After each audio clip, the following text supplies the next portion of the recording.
Hello everyone, I am Meenu और आप मेरे साथ सुन रहे हैं तकदीर कहानी का एपिसोड नंबर 28। आस्था बोलती है, ओके फाइन, तो तुम बताओ मैं कहाँ सोऊं? यहाँ पर तो सिर्फ एक ही बेड है। मुझे क्या पता, तुम अपना देख लो। क्या तुम अपना देखो? तुम मुझे अपने रूम में लेकर आए हो। अब मैं तुम्हारी गेस्ट हूँ तो तुम्हारा फर्ज बनता है मेरी सेवा करने का। चलो चलो मेरी सेवा करो।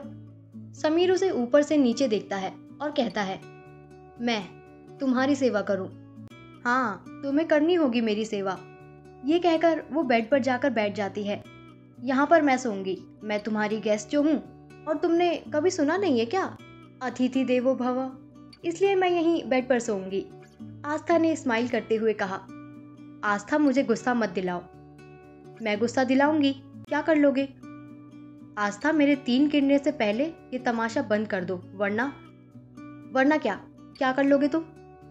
1।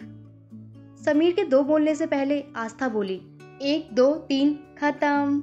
मैं यहीं पर सोऊंगी, तुम खुद मुझे यहाँ लेकर आए हो। अब तुम देख लो अपना, मैं तो सोई। ये कहकर आस्था अपने ऊपर कंबल ओढ़ लेती है। समीर बस गुस्से से आस्था को देख रहा था। समीर मन में सोचता है, बहुत शौक है ना मेरे बेड पर सोने का। अगर तुम खुद बेड से उठकर नहीं गई तो मेरा नाम भी समीर सिंह राठौड़ नहीं। समीर के फेस पर एक डेविल स्माइल आ जाती है। समीर अपनी शर्ट निकालकर फेंक देता है। समीर के 8 पैक्स अब खुलकर दिखाई दे रहे थे। समीर बेड पर आ जाता है। आस्था को लगा था समीर उसे आराम से सोने देगा, इसलिए वो सो गई थी। समीर आस्था से अपना ब्लैंकेट छीन लेता है और अपने ऊपर ओढ़कर सो जाता है। आस्था को जब एहसास होता है समीर ने उससे कंबल छीन लिया है तो वो उठकर बैठ जाती है। समीर, ये कैसी बदतमीजी है? तुमने मेरा कंबल क्यों लिया? अगर तुम्हें चाहिए था तो तुम मुझसे मांग भी सकते थे। समीर उसकी तरफ टर्न होकर कहता है, इसे बदतमीजी नहीं कहते, इसे अपना हक लेना कहते हैं। और तुम्हें नहीं लगता ये बात मुझे तुमसे कहनी चाहिए थी? आस्था बोलती है, मुझे ब्लैंकेट वापस करो। मैं एक इंसान हूँ, मुझे नींद आती है। तुम्हारी तरह रात भर नहीं जाग सकती मैं। Baby, this is your problem. Aastha को अब गुस्सा आने लगता है। उसने समीर से ब्लैंकेट छीन लिया। तभी उसकी नज़र समीर की मस्कुलर बॉडी पर पड़ती है तो उसके मुंह से चीख निकल जाती है। आस्था अपनी आंखें बंद करके कहती है, ऐसे कौन सोता है? तुम सच में बेशर्म हो।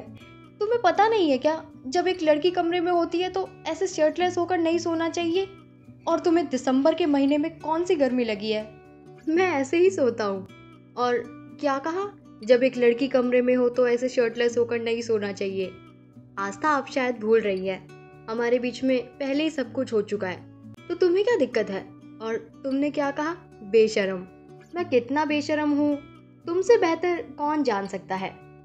तुम्हारी बीवी मुझसे बेहतर जान सकती है तुम्हें।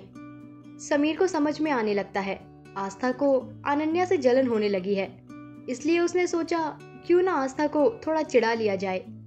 हाँ, अनन्या मुझे तुमसे बेहतर जानती है। सॉरी, हाँ मेरे मुंह से निकल गया। अनन्या तुमसे बहुत हॉट है, इनफैक्ट वो मुझसे भी ज़्यादा हॉट है।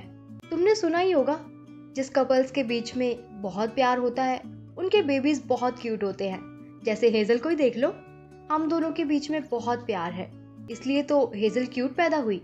आई एम श्योर हमारा सेकंड बेबी भी क्यूट ही होगा। Second baby? हाँ, सेकंड बेबी, यानी हेजल की छोटी बहन या छोटा भाई। वो क्या है ना, मैं जब भी अनन्या को देखता हूँ खुद पर कंट्रोल नहीं कर पाता। वो है ही इतनी हॉट। सच तो ये था, समीर ने आज तक अनन्या को गौर से देखा ही नहीं है। समीर देखता है। समीर की बात सुनकर आस्था का चेहरा ही उतर जाता है। समीर आस्था का हाथ पकड़कर अपनी ओर खींचता है। आस्था समीर के ऊपर जा गिरती है।